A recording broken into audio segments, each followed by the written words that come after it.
最近一打開手機，到處都流傳日本將會喺7月發生大地震。眾所周知，日本位於地震帶，每年有感地震起碼有1500次，簡直係家常便飯。不過喺2011年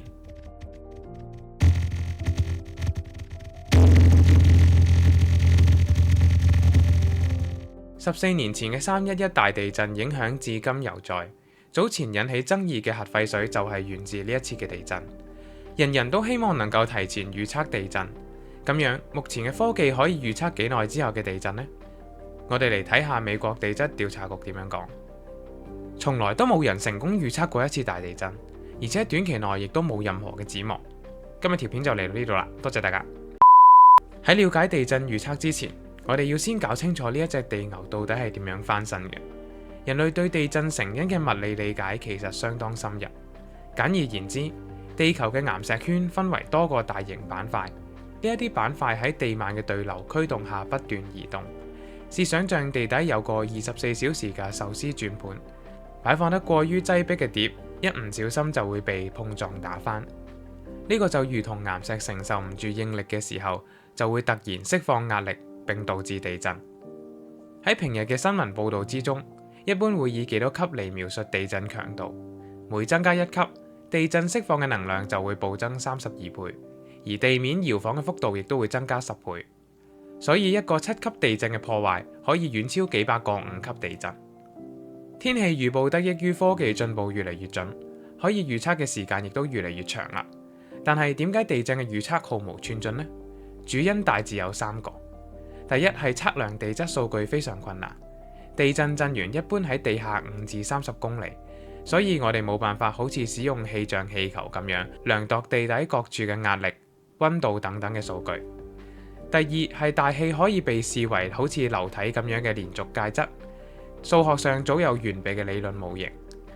但係地震更接近好似玻璃碎裂呢類嘅現象，達到某個臨界點先會突然發生，就好似上集提到嘅湧現現象咁樣。一啲啲局部嘅壓力差異，亦都足以改變數百平方公里斷層嘅破裂時刻同埋面積。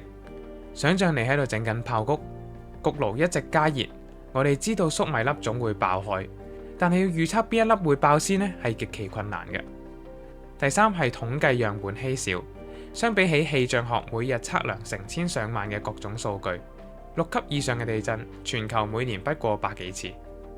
返到今日嘅主題，預測地震。人類亦都並非只能望天打卦，預測地震嘅目的當然係希望人可以早作準備，減低傷亡。因此理想嘅預報時間起碼應該有1至2日。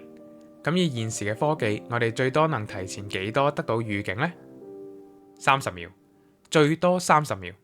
你冇聽錯，就喺咁充裕嘅時間底下，大概可以俾你有時間匿喺台底，或者有啲人可能會拎起手機開 live 咯。咁呢30秒嘅預報係點樣做到嘅呢？地震發生嘅時候會產生2種震波，分別係水平方向嘅 P 波同埋垂直方向嘅 S 波。我哋之前講述光嘅影片對波有更詳細嘅介紹，有興趣嘅觀眾可以翻睇嗰一集。P 波傳播速度快，但係破壞力較低；相反 ，S 波速度較慢，但係能夠造成嚴重嘅破壞。因此，我哋能夠喺偵測到 P 波嘅時候向市民發出預警。就好似睇到閃電嘅光線之後，你就能夠預知幾秒之後震耳欲聾嘅雷聲。你可能會話呢個根本就唔係預測嚟嘅，有冇其他嘅先兆啊？另一個長久以嚟被視為地震先兆嘅現象，就係動物嘅異常行為。講到預測地震，大家係咪即刻會諗到電影入邊渲染嘅嗰種詭異氣氛？動物集體大逃亡，又或者係天空染成一片紫紅，以動物行為預測地震。最著名嘅例子係1975年喺中國發生嘅海城大地震。當時官方疏散居民嘅理由之一，正正係大量蛇類冬眠覺醒同埋加速不安。由於及早疏散，幾乎冇人直接死喺呢一場7.3級嘅大地震。當時嘅科學家甚至乎認為人類已經掌握預測地震嘅能力。但係僅僅喺1年之後，海城縣附近嘅唐山市喺毫無先兆下發生大地震。最終造成超過30萬人傷亡。儘管動物喺地震前出現異常有一定科學根據，例如平時儲存喺岩石間嘅放射性氣體、氡氣可能喺地震前夕從微小裂縫洩漏，而導致部分動物嘅某種感官因為受到刺激而發生異常反應。又例如從裂縫洩漏嘅各種物質改變咗地下水水質，令魚群集體浮上水面。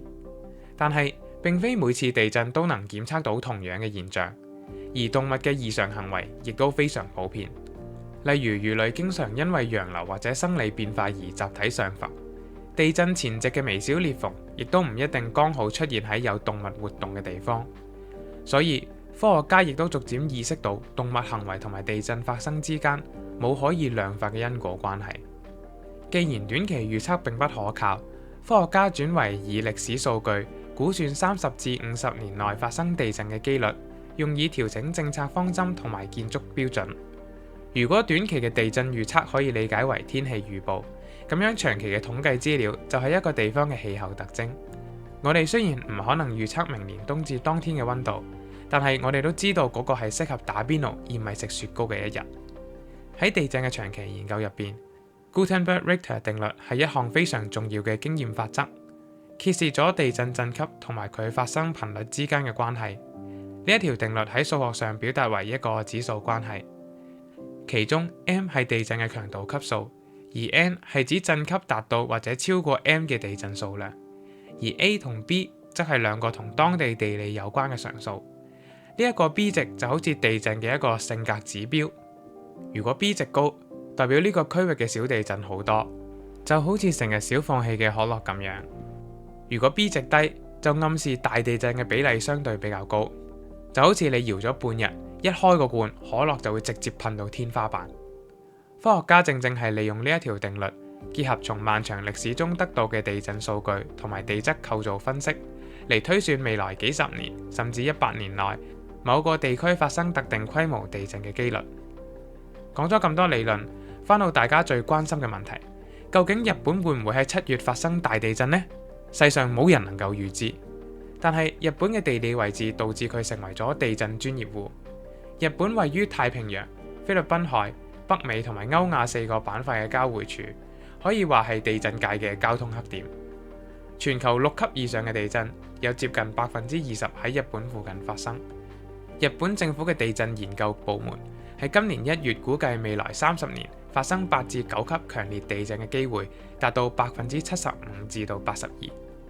但係正正係因為地震頻發，日本發展出世界領先嘅建築法規、早期預警同埋防災教育，例如鋪設大概6500公里嘅光纖，相當於從東京拉線到夏威夷再折返嘅長度，實時收集超過350個海底地震儀嘅數據，可以喺海嘯抵岸前3至5分鐘完成模擬，精確度高達99%。日本嘅建築亦都嚴格採取各種內震設計，大大減低咗倒塌嘅風險。因此，日本地震嘅傷亡普遍遠低於其他地方。例如2024年初嘅能登半島7.6級地震，造成大概500人死亡，對比起2023年土耳其嘅7.8級地震，死亡人數超過56000人。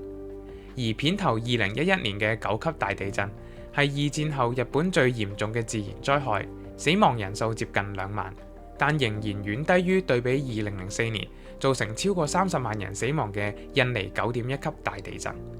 所謂日本將會喺7月發生大地震嘅言論，其實只係出自某本日本漫畫嘅情節，純屬無稽之談。但係日本位於地震頻發帶，不論有冇預言，旅行嘅時候都應該留心地震嘅風險。地震學家 Roger Musson 曾經講過，攞你命嘅並唔係地震，而係建築物。所以，與其因為唔同嘅地震預言而擔驚受怕，倒不如預訂一間建築水平更高嘅酒店，並且提前睇定點樣走路。